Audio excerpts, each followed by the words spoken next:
नमस्कार। श्रीमती मोहरी देवी तापड़िया कन्या महाविद्यालय जसवंतगढ़ के इस यूट्यूब चैनल पर मैं प्रवक्ता हनुमानमल शर्मा आप सभी विद्यार्थियों का हार्दिक स्वागत और अभिनंदन करता हूं। प्यारे विद्यार्थियों, बीए द्वितीय वर्ष की कक्षा में हिंदी साहित्य विषय के अंतर्गत रीतिकालीन काव्य जो आपका प्रथम प्रश्न पत्र है, उसमें आज हम कवि देव के पदों की व्याख्या करने वाले हैं। इससे विगत वीडियो में हमने गणानंद जी के पदों की व्याख्या की है। तो रीतिकाल के प्रमुख कवियों में कवि देव का भी प्रमुख स्थान है और इनका पूरा नाम देवदत्त द्विवेदी था। वैसे ये एक तरह से घुमक्कड़ हम कह सकते हैं कवि थे और ये किसी एक राजा के दरबार में ज़्यादा समय तक नहीं टिके थे और कई राजाओं के दरबार में रहे थे, इसीलिए उन्होंने कई राजाओं की प्रशंसा में पद है वो लिखे हैं। ठीक है, तो आज जो पद है वो कवि देव यानी देवदत्त द्विवेदी जी के महत्वपूर्ण पदों की व्याख्या हम करेंगे। केवल जो महत्वपूर्ण है परीक्षा की दृष्टि से उन्हीं पदों को हम लेंगे। और ये जो पद है वो जीवन सार सुधा शीर्षक ग्रंथ से जो है उद्धृत है। तो ये यहाँ पर देखिए एक आज हम पद लेते हैं, बहुत ही महत्वपूर्ण पद है। देखिए कि कथा में न कंथा में, कि कथा में न कंथा में न तीरते के पंथा में न पोथी में न पात में न साध की बसती में। कि कथा में न कंथा में न तीरते के पंथा में न पोथी में न पात में न साध की बसती में। कि जटा में न मुंडन में न तिलक त्रिपुंडन में। कि नदी कूप कुंड ने अनाथ दान रीति में। पीठ मठ मंडल न कुंडल कमंडल न माला दंड में न देव देहरे की भीति में। कि आपुई अपार पारा वार प्रभु पूरी रहो। आपुई अपार पारा वार प्रभु पूरी रहो। पाइए प्रगट परमेश्वर प्रतीति में। कथा में न कंथा में न तीर्थ के पंथा में न पोथी में न पात में न साध की बसती में। बहुत सुंदर पद है, कवि छंद है। और इस पद में देखिए प्यारे विद्यार्थियों, आपको क्या लिखना है प्रसंग में कि प्रस्तुत अवतरण कवि देव द्वारा रचित जीवन सार सुधा काव्यांश से उद्धृत है। और इसमें कवि देव ने ईश्वर के संबंध में जो है प्रचलित जो विचार है, उन विचारों की जो भेदभाव है या भेदवाद है, कवि देव ने इसमें ईश्वर से संबंधित जो विचारों का जो भेदवाद है उस पर व्यंग्य किया है। उसको दूर करते हुए भगवान पर सच्ची आस्था और श्रद्धा भाव रखने को इसमें अधिक महत्व दिया गया है। वह कवि देव कबीरदास जी की तरह ही या रैदास जी की तरह ही सच्चे हृदय से ईश्वर की प्राप्ति को ही प्रमुखता को देते हैं। बाकी जो बाह्य आडंबर ढोंग है, पाखंड है, उनको वो स्थान नहीं देते हैं। उसी रूप में ये पद लिखा गया है कवि देव के द्वारा। और कवि देव ने कहा है कि सच्ची आस्था और श्रद्धा भाव से ही ईश्वर की प्राप्ति हो सकती है और जो बाह्य आडंबर है उसका कवि देव ने इस पद में विरोध है वो किया है कि बाह्य आडंबरों से ईश्वर की प्राप्ति नहीं हो सकती। उसके लिए तो सच्ची आस्था निष्ठा ईश्वर के प्रति श्रद्धा भाव रखना जरूरी है। तो इस प्रकार से अब देखिए प्रसंग में आपको लिखना है। देखिए कवि देव आगे व्याख्या में देखिए कवि देव कहते हैं कि ईश्वर न तो ईश्वर है वो कथा में, कथा माने जो पौराणिक कथाएं हैं, पुराण है, पौराणिक कथाओं में भी मैं नहीं हूँ। देव कवि कहते हैं कि ईश्वर पुराणों इत्यादि जो कथाएं हैं, पौराणिक जो कथा है, उनमें भी न मने नहीं है। मैं का अर्थ यहाँ पर ईश्वर से है। ईश्वर स्वयं मान लीजिए कह रहे हैं कि मैं पौराणिक कथाओं में भी नहीं हूँ या ईश्वर पौराणिक कथाओं में भी नहीं है। कंथा में, कंथा का मतलब होता है गुदड़ी या पुराने फटे पुराने वस्त्र होते हैं, उनको कहते हैं कि और मैं ईश्वर है वो गुदड़ी में छिपा हुआ भी नहीं रहता। ठीक है, ये इसका अर्थ होता है।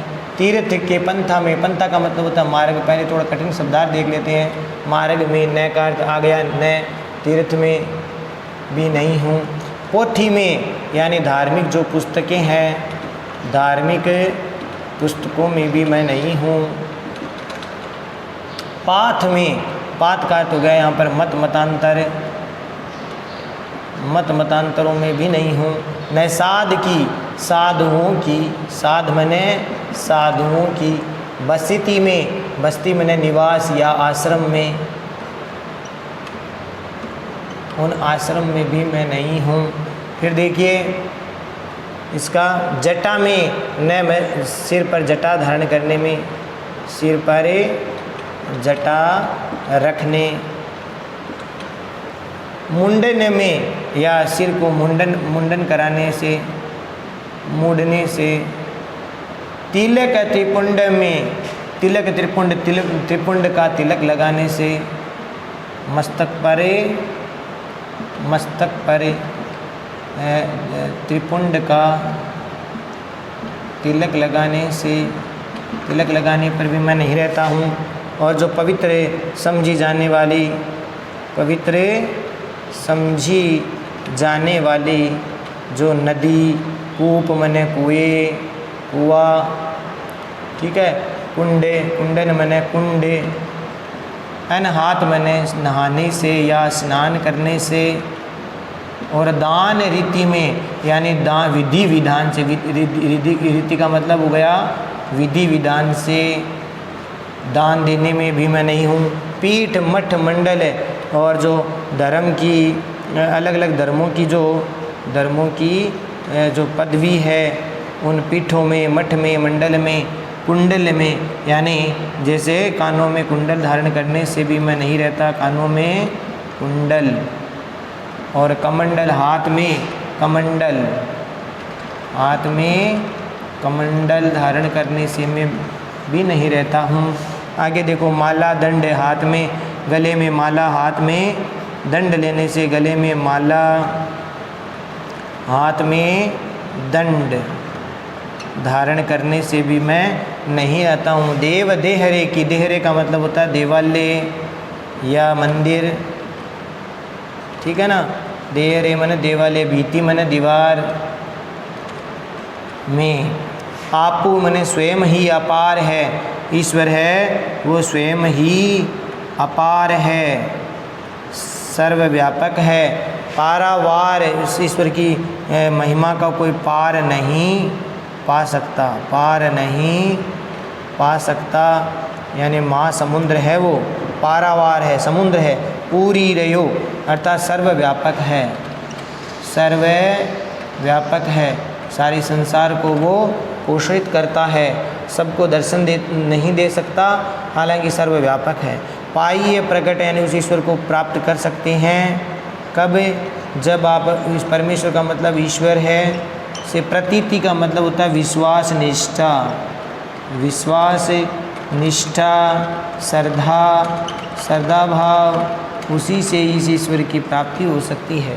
तो देखिए ईश्वर की प्राप्ति के संदर्भ में कवि, देव कवि क्या कह रहे हैं कि देव कवि कहते हैं कि ईश्वर न तो पौराणिक कथाओं में रहता है, न तो पौराणिक कथाओं को सुनने और सुनाने में मिलता है, पौराणिक कथाओं को सुनने और सुनाने से भी ईश्वर नहीं मिलता, और न कंथा में, और न वह ईश्वर गुदड़ी में छिपा हुआ रह सकता है, तीर्थ के पंथा में न, और वह तीर्थों के मार्ग में भी नहीं रहता है, तीर्थों में भी वह नहीं रहता है, पोथी में न पाठ में वह ईश्वर, पोथी यानी धार्मिक जो पुस्तकें हैं उनमें भी ईश्वर है वो निवास नहीं करता, या धार्मिक पुस्तकों को पढ़ने से भी ईश्वर की प्राप्ति नहीं हो सकती। पाठ में यानी जो अलग अलग मतांतर है उनमें भी ईश्वर नहीं समाता, या उनमें भी ईश्वर की प्राप्ति, उनसे भी ईश्वर की प्राप्ति नहीं हो सकती। न साध की बस्ती में, और वह ईश्वर साधुओं की बस्ती यानी आश्रम में भी निवास नहीं करता, साधुओं के आश्रम में भी ईश्वर की प्राप्ति नहीं हो सकती। जटा में न, और अपने मस्तक पर, अपने सिर में बड़ी बड़ी जटाओं को धारण करने से भी ईश्वर की प्राप्ति नहीं हो सकती। फिर देखो मुंडन में, और जोगियों की तरह नहीं, जो मुंडन करने से भी बड़े जो साधु है, साधु जो अपने सिर को मूंड लेते हैं, यानी दो तरीके से सन्यासी बनते हैं, या तो सिर पर जटाएं धारण करते हैं, या फिर सिर में के जो केस है वो बिल्कुल ही नहीं रखते, अर्थात मूंड देते हैं। तो मैंने तो बड़ी बड़ी जटाओं को धारण करने से ईश्वर की प्राप्ति हो सकती है, और न ही सिर को मूंढने से भी ईश्वर की प्राप्ति होती है। जैसे कबीरदास जी ने कहा ना कि मूंढ मुंडाए हरि मिले, तो हर कोई ले ये मुंडाए, कि बार बार के मूंढते भेड़ न बेकुंठ जाए। तो कबीरदास जी ने भी इस बात का विरोध किया भाई आडंबरों का, कि मूंढ मुंडाने से, सिर को मुंडाने से अगर ईश्वर की प्राप्ति होती तो सारे लोग ही, समस्त जो लोग जो है हर कोई ले मुंडा, यानी हर कोई व्यक्ति है वो अपने सिर के बाल है वो काट सकता है, मूंढ सकता है।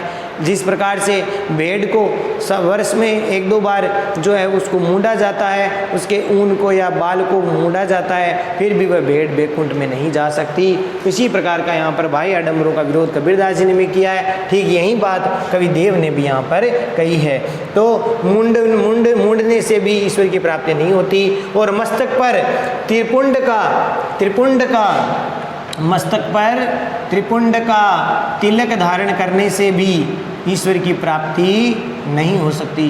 तरह तरह के तिलक होते हैं, कई रामानंदी तिलक होते हैं, कई त्रिपुंड तिलक होते हैं। तो उन तिलकों में भी देव कवि कहते हैं कि तिलकों में भी जो है ईश्वर की प्राप्ति नहीं हो सकती। तो मस्तक पर त्रिपुंड का तिलक लगाने से भी ईश्वर नहीं मिलता।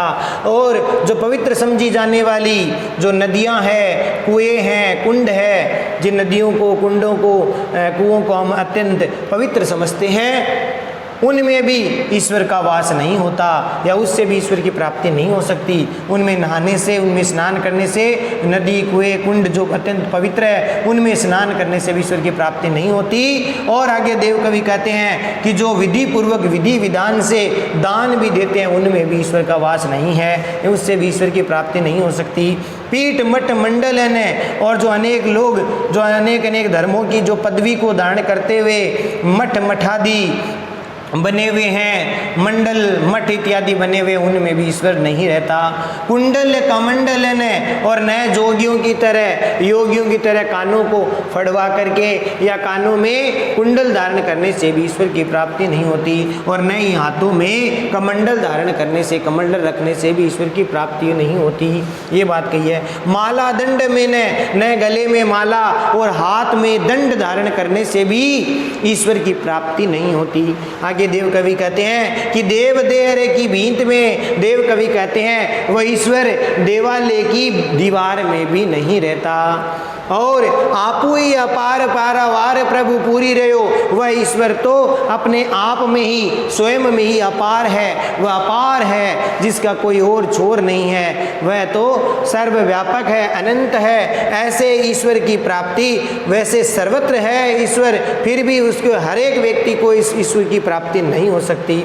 प्रभु पूरी रहो, यानी सारे वह जो ईश्वर है पूरी सृष्टि को पोषण करता है, वह सृष्टि में सर्वव्यापक है, घट घट में उसका निवास है, कण कण में निवास है, फिर भी वह ईश्वर सबको नहीं दिखता, उसके दर्शन सबको नहीं मिलते। क्यों नहीं मिलते? तो अगली पंक्ति में देव कवि कहते हैं कि पाइय प्रकट पर मेरे स्वरूप की प्रतीति में, अर्थात वह ईश्वर उसी को ही मिलता है, या ईश्वर को वही प्राप्त कर सकता है जो इसमें में पूर्ण विश्वास, निष्ठा और श्रद्धा भाव रखता है। जो ईश्वर में पूर्ण विश्वास, आस्था, श्रद्धा भाव रखता है, निष्ठा रखता है, उसी को ईश्वर की प्राप्ति होती है। तो इस प्रकार का भाव यहाँ पर व्यक्त हुआ है। विशेष वाले पॉइंट में प्यारे विद्यार्थियों, ईश्वर से साक्षात्कार करने के लिए जो प्रचलित मतांतर है, जो मठ इत्यादि है, मतांतर भाई आडंबर है, उसका यहाँ पर देव कवि ने खंडन किया है। सर्वव्यापक ईश्वर को केवल प्रेम की भक्ति से ही, श्रद्धा भाव से, भक्ति से ही प्राप्त किया जा सकता है, वहीं उसी को दर्शन होते हैं। अनुप्रास, पुनरुक्ति, प्रकाश अलंकार, अनुप्रास अलंकार शब्दों की पुनरावृत्ति हुई है तो पुनरुक्ति प्रकाश अलंकार, और यथासंख्य अलंकार, एक के बाद एक यहाँ पर उपमान ये दिए गए हैं। यथासंख्य अलंकार है, और इसके साथ साथ कारण भी बताया गया, तो काव्यलिंग अलंकार भी है। भाषा ब्रिज है, ये तो अलंकार हो गए, और भाषा ब्रिज भाषा है। छंद की बात करें तो कवित छंद है, कवित छंद की यति गति उचित है। इस प्रकार से देव कवि के विशेष वाले पॉइंट में आपको लिखना है। तो आशा करता हूँ ये पद आपको ठीक से समझ में आ गया होगा।